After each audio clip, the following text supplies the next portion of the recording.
If you're looking for a new RC controller, this is the video for you. Whether that's because you're just getting into the hobby and you want to know what your first controller should be, or whether you've been in the hobby for a while and maybe just you're thinking about getting something new and shiny, or you're wondering if there's an upgrade or something better than what you're currently using. I'm going to go through what I think are the leading RC controllers that you could be getting today. I'm Joshua Bardwell, and you're going to learn something today.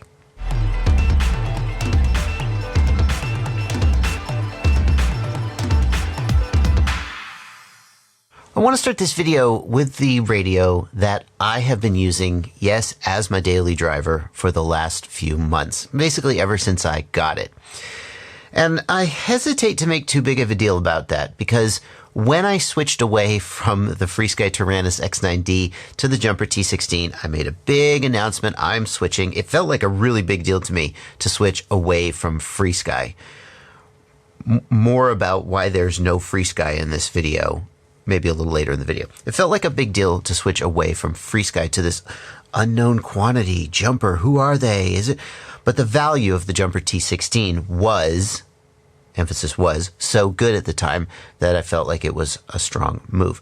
And shortly after I did that, Jumper started having problems with their ribbon cables, and a whole bunch of people were annoyed. What are you going to do? So I have been using the RadioMaster, but to their credit, Jumper gave new upgraded ribbon cables out basically for free, but that's still pretty annoying that you had to go through that. Acknowledge. So I have been using the RadioMaster TX16S as my daily driver, and I plan to continue doing that, although this RadioMaster TX16S is, there's something new and even better. The reason that I have settled on this radio, well, you can watch my review of the TX16S and the Jumper T18 if you want the full details, but the short version is that I feel like the build quality is pretty good. It has held up. There haven't been a ton of complaints about the TX16S. You know, now that it's been out for a few months, it seems pretty solid. I like the gigantic screen. I like the nice scroll wheel. I like this style versus the gamepad style, like the TBS Tango 2. We'll get to that too.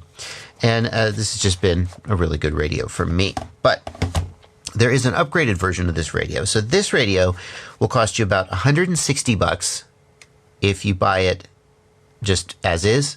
That is with Hall effect gimbals, which I think are a big plus. They last a lot longer and don't wear out as fast as potentiometer gimbals. $160 for this one. Does not come with the purple switch nut covers. I added those myself. There's also a $100 version of this radio that has potentiometer gimbals and would be a good choice if you can't quite swing 160. It has most of the positives, but just slightly worse gimbals. And if you're a beginner especially, you're probably not going to notice. I don't think the potentiometer gimbals actually fly that much differently than the Hall effect gimbals. They just wear out faster. They'll stop recentering after a few months, maybe 6 months to a year, or maybe 2 years, depending on how often you fly, and you'll have to replace them. Hall effect gimbals last basically forever. So this is the RadioMaster TX16S, but there is an upgraded version. Ooh, the RadioMaster TX16S Max. Hold on, let me take my neck strap cover off. Thank you, Movie Drone. And the TX16S Max is basically the same radio, but instead of plastic buttons here, there are anodized, I think it's aluminum, probably aluminum, right? Anodized aluminum buttons, all of the buttons. These buttons are metal, but they're anodized with a custom color. And in fact, you may not like my particular color scheme. In fact, I actually can't find my exact color scheme available for sale. I think they just sent me this one. Thank you. I will not be letting that color, pun intended, the results of my video, but thank you. So they've got it in several different color schemes and several different faceplates. This is the carbon faceplate with purple. They have it black and red, silver, kind of a pearl. One of the complaints about the original T16 was that the speaker was a little quiet. Here, listen. Welcome to OpenTX. Well, they've upgraded the speaker on the TX16S. Welcome to OpenTX. So it's a little bit louder. That's kind of nice. Another thing they've done is that they have replaced the touchscreen with an IPS screen, so it's going to have a little bit better viewing angle. I'm not sure how well that is going to be able to be picked up on camera, but let's give it a try. Welcome to OpenTX. So here is the original T16. Throttle warning. It's not that different. And it is a nice, I can see that it's a nicer screen, but I'm not sure how well it's going to be picked up on camera. So there you go. Another thing that'll be difficult to pick up on camera is that the plastic is upgraded on the TX16S Max. It just has a much firmer, sort of stiffer feel, a more premium feel in the hand. And along that same line, they have added leather. And I keep saying, surely it can't be like real leather, but they say it's leather. They've added leather side grips on here. So, and they have added a folding handle, which I normally don't like because the plastic folding handle on the Jumper radios just feels a little flimsy to me, but this is actually a metal folding handle, and it is quite nice. Now, if you're saying, well, I bought the TX16S, I would have bought the Max if I knew it existed. Well, they're selling all of these parts separately as upgrades. So if you want to, let's say you just want to add the leather side plates. Oh yeah, that's easy to do. Maybe you want to swap in the anodized buttons, but maybe you don't like the look of the anodized gimbals. You can buy all these parts aftermarket, and if you want to go through the work, you can upgrade your TX16S. And that's certainly nice that they're doing that. But the big question about these two is price. The TX16S Max is $250. The TX16 is $160, so it's almost $100 more for these upgrades. And the question people always ask me is, would you buy it with your own money? And if I think back to what a cheap bastard I was before this became my job, and I kind of just got all this stuff as part of my job, the answer is definitely no. It is a great upgrade, and there's no question that, you know, at some point in history, this being sold for $250 would have blown you away. But the value proposition has been pushed so far now that you can get, this is a really good radio for $160 to pay $100 more for what amounts to essentially cosmetic upgrades. Well, maybe $250 feels like your price point. It definitely is a more premium radio with a lot of upgrades, but a lot of people are just going to buy the regular RadioMaster and save $100 for something else. Okay, so that's what my personal favorite radio is. Oh, one more upgrade about this radio that I strongly advise is you could get a 21700.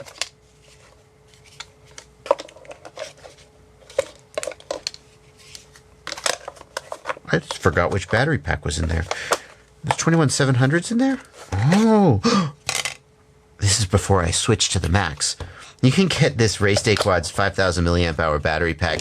It lasts for freaking ever, and it fits right in the battery bay of the RadioMaster.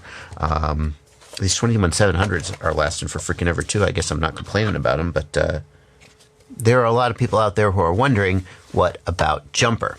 This is the Jumper T18, and it came out at about the same time as the RadioMaster, and I think it's a good radio, but to me, the RadioMaster was better, and there were two main reasons. One is that the Jumper includes a 5-in-1 module. There's nothing in the module bay.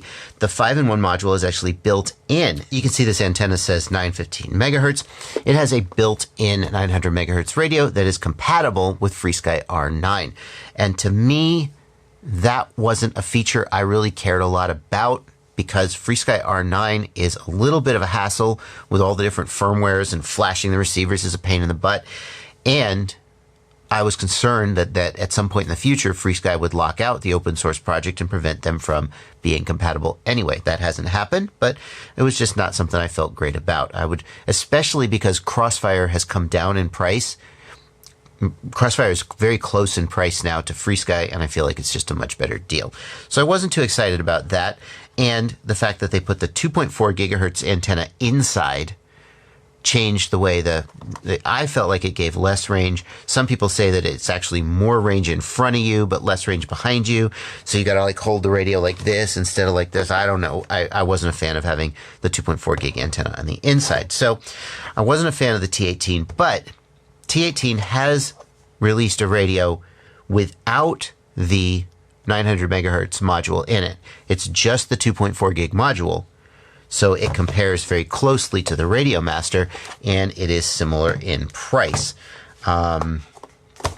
So it's a valid, but at the same time, I'm sticking with the RadioMaster personally. Next in the roundup is the TBS Tango 2, and I would not have included this previously because previously it only worked with crossfire receivers, and a lot of people don't have 100% crossfire receivers in all their quads. But TBS has added the ability to have a 2.4 gigahertz multi-protocol module on the back. I have videos out about how you actually have to install this module bay yourself. So some people are annoyed about that. But what I like about this radio is that for $160, the same price roughly as the TX16, the base edition of it, you get such a well-built radio. The build quality on this is unreal. The gimbals are really good. It's just a really, really good radio. And it is small. You could just kind of stuff it in your coat pocket. It's that freaking small. Just a really good radio. Now, it's not perfect, and I have more discussion about that radio in my full review. The small screen, the lack of trim switches. If you fly fixed wings, those are two of the things that steer people away from it. But there's just no question that at a price of $160, this is an incredible, incredible value. The big question, I think, is whether you want a game controller style radio, especially for people who pinch. This is not, it's the best ergonomics of any game controller style radio that I've personally felt for pinchers. If you're a thumber, it feels like it's just right up your alley. If you pincher, your hands are a little more sort of cramped. But if you like this style of radio, I feel like this is just a crazy, crazy good value at a price of $160. And I'll put links to like my full review of the radio if you want to dive a little deeper and see if it's for you. I'll do that for all these radios. I've got full reviews of all these radios I've already made, and I'll put those in the video description. Now, there is one radio that I feel deserves to be on this list. It is the best cheap radio for beginners. I don't actually have it because I actually gave it to a beginner here. It was a Cub Scout meetup, and I gave it away as a prize at the Cub Scout meetup. But it is the BetaFPV LiteRadio V2, the FrSky edition specifically. The LiteRadio is a very, very basic radio at a price of just like $45. And the way that BetaFPV got the radio to be that cheap is they stripped out all the parts of a radio that maybe you don't need and made a really good fundamental radio, as opposed to some inexpensive radios that try to have everything and do it all badly. They got rid of a bunch of stuff and did a few things well. The build quality on the LiteRadio is solid. The main limitation is that it only supports one model. So you can't have like 7 or 8 or 10 quads all bound to it and just switch between them at once. You also need to connect it to your computer if you want to configure it. It uses OpenTX and it uses OpenTX Companion, but it doesn't have a screen or a joystick, so you can't just set it up there in the radio. Now, the idea is with the LiteRadio that you would just, it comes preset, all the switches work and everything, and you would just bind it and fly it.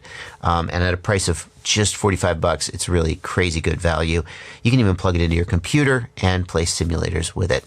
If you do get the LiteRadio, make sure you get the FrSky version. There is another version that has a Bagang module in it. It binds to certain tiny whoops, and that's fine, but the FrSky one is the one I think that most people are going to get the best results from. The last one that I think we got to consider is the DJI radio. And obviously, if you don't have DJI, then this is not really a consideration for you. But if you do have DJI, you've got to be asking yourself, do I want to put a FrSky or a Crossfire receiver in my plane or quad and use a regular controller, or do I just want to use the DJI controller? And I've got a whole video going into the pros and cons of each of those approaches. The takeaway for me is I prefer to fly Crossfire, which has greater range. This has fine range, has great range actually compared to a 2.4 gig receiver, but Crossfire has better range, and I prefer the flexibility and power of OpenTX, which lets me just do whatever I want with my radio, whereas the DJI radio doesn't have advanced programming. It just basically has the switches are the switches, and that's it. But if you have DJI, it's much simpler to set up, and you don't need a second receiver, and so you can watch the video about comparing those two if you really want to get into it, but I thought it deserved a place on the list because a lot of people fly DJI and maybe just want to get this and have their life be pretty simple. So that brings us to the end of the video and the question, which one should you buy? And I just spent however long telling you, so hopefully you know by now. If you are interested in seeing a more in-depth review of any of these products, I have links down in the video description. If you are interested in buying one of them, I have links down in the video description, and they are affiliate links, and I get a small commission if you make any purchase after clicking one of those affiliate links. It's an easy way for you to help out the channel, and it doesn't cost you anything. That's going to do it for this video. What about you? Which one's your favorite? Oh, crap. Right. FrSky. Right. Why is FrSky not on this list? It has to be mentioned. FrSky makes good radios. That's a fact. They make good the RadioMaster TX16S, I feel, remains to be seen. I feel like they deserve the benefit of the doubt. The Jumper T18 had the problems with the ribbon cables, which kind of makes me look sideways at the T18 and go, what have you got in store for me? Maybe the RadioMaster will have some problem in 6 months. We don't know. But for now, but FrSky makes good radios. Probably better than most of these guys, except maybe the Tango, which is pretty solid. But what they've been doing with their firmware drives me crazy. No matter whether you have FrSky R9 or whether you have FrSky 2.4 gigahertz, there are so many different firmware versions, and not all of them are compatible with each other. And it used to be when someone said, I have a FrSky radio, can you help me bind it? I'd be like, yeah, sure. It's like, do you have the EU firmware or do you have the FCC firmware? That was the only question that you had to ask. And then just stuff would bind. And now it's like access, firmware version 2.1 versus pre 2.1, EU versus FCC, and it's just, and then it just drives me crazy, and I see it driving other people crazy too.